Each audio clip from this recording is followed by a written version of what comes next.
Shama akkam jirtu hordoftoota urjii tuubii nagaan keenya lafa jirtanitti isin haa qaqqabu jechaa har'ammoo akkuman dura isiniif waadaa galeen ture sagalee dheeraa afaan Oromoo isiniif qabadheen dhufeen jiraa.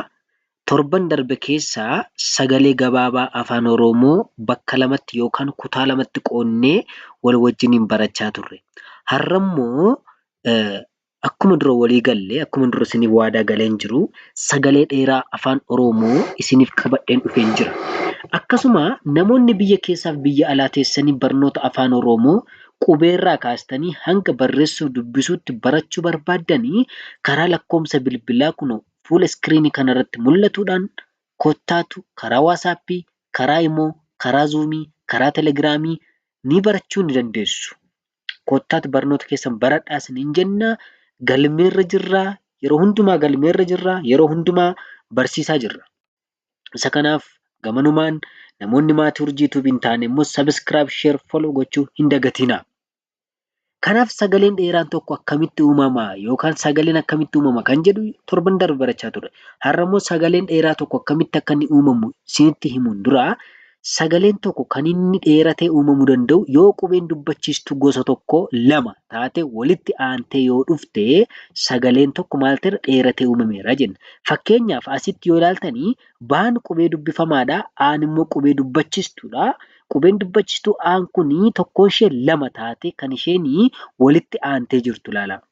Walitti aantee jirti qubee dubbifamaa gosa tokkotti maxxantee maal gooteetti sagalee dheeresteetti jechuudha. Fakkeenyaaf kana gaafa dubbisnu sagalee keenya dheeressina. Sababni isaa qubeen dubbachiistuun kunii tokkoon ishee lama taatee walitti aantee dhufteetti. Qubee dubbachiistuu meeqa qabnaa? 5 qabna. A, E, I, O, U. 5 isaanii qubee dubbachiistuudha. Amma isaan kana gaafa dubbisnu sagalee keenya dheeressinee dubbisna. Sababni sagalee keenya dheeressuu immoo qubeen dubbachiistuu gosni tokkoon ishee kunii lama taatee walitti aantee jirti waan ta'eef jechuudha.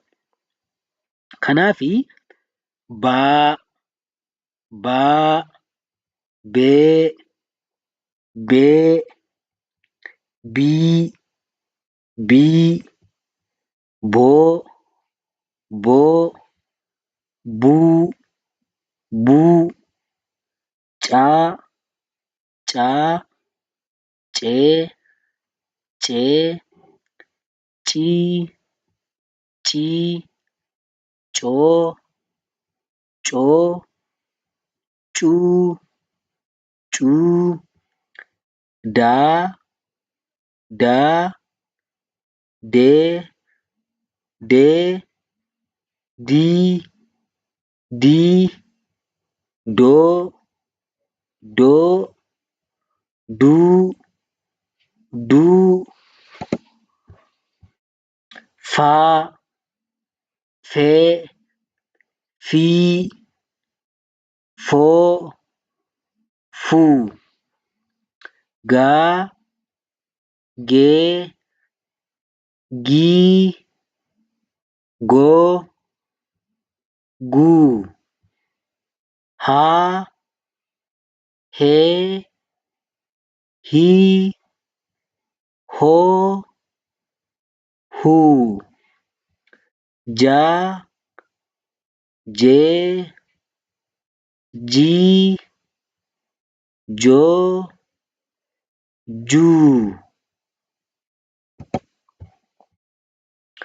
kaa, kee, kii, koo, kuu, laa, lee, lii, loo, luu, maa, mee, mii, moo, muu, naa, nee, nii, noo, nuu,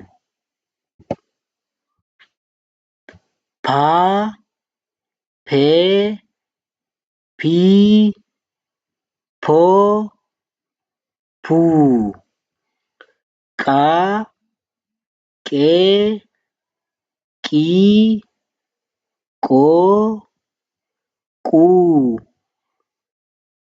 raa, ree, rii, roo, ruu,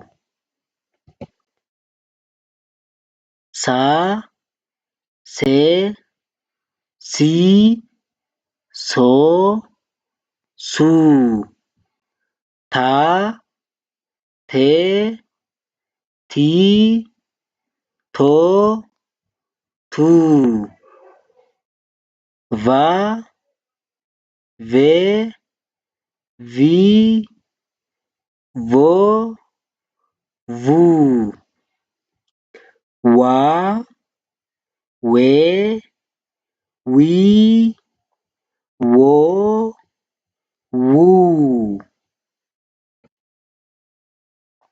xaa, xee, xii, xoo, xuu, yaa, yee, yii, yoo, yuu, zaa, zee, zii, zoo, zuu. Egaa hordoftoota keenya hanga torban mata duree haaraatiin wal arginutti turtii gaarii qabaadhaa isin jenna. Nagaatti nuuf turaa.